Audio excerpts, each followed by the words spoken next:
Empat sekawan. Pada suatu ketika ada sebuah danau besar di dalam hutan. Di sana tinggallah empat sekawan.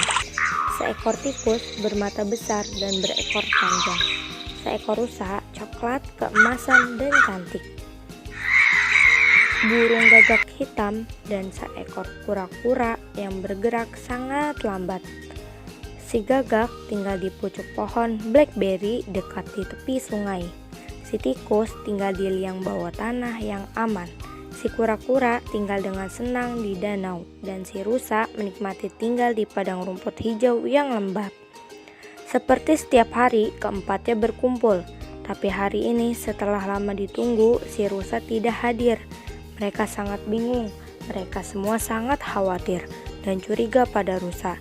Si gagak berkata, "Tunggu, aku punya ide. Aku akan mencarinya." Kau benar. Si gagak mulai mencari si rusa. Dia berkuak keras-keras tapi sia-sia. Akhirnya dengan kecewa dan nada rendah, dia kembali berkuak keras dan kali ini terdengar sautan.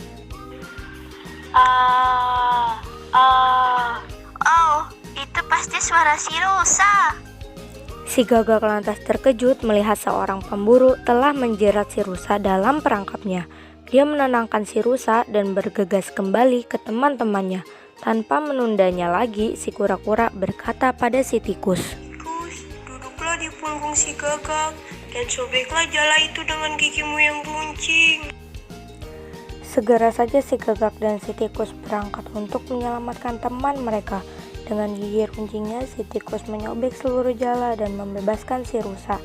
Sementara itu, si kura-kura lambat juga tiba di tempat. Setelahnya, keempat sahabat itu saling bersambutan dengan gembira. Tiba-tiba ada suara datang, si pemburu sedang mendekat. Si gagak terbang cepat dan bertengkar di pohon. Si tikus ke liangnya dan si rusa lari pergi karena masih ketakutan. Si kura-kura tertinggal sendirian. Dia berusaha lari tapi tidak bisa cukup cepat untuk lolos dari mata si pemburu.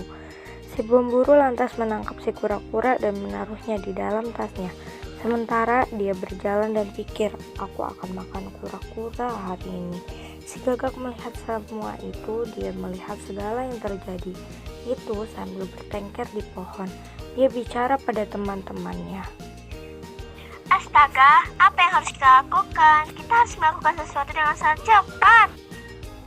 Si rusa berkata, Kita bisa lakukan satu hal. Aku akan pura-pura makan rumput. Si pemburu akan melihatku dan mengejarku, meninggalkan tasnya, lalu tugas selanjutnya untuk si tikus. Si rusa lantas berdiri di jalanan yang dilalui si pemburu dan mulai makan rumput. Melihat si rusa, si pemburu mengejar si rusa dengan busur dan panahnya dan meninggalkan tasnya di tempat. Kali ini si tikus harus berjuang keras, tapi dia menatap tas itu dengan giginya yang kuat. Ketiganya lantas lari menuju danau dan pemburu yang kecewa berpikir, setidaknya aku masih punya kura-kuranya, jadi aku bisa makan itu. Ya sudahlah, tidak apa-apa. Dia menghampiri tasnya dan terkejut karena tasnya itu kosong. Pemburu yang malang, dia pergi dengan tangan kosong. Setelah itu, keempat hewan itu hidup bahagia di dekat danau.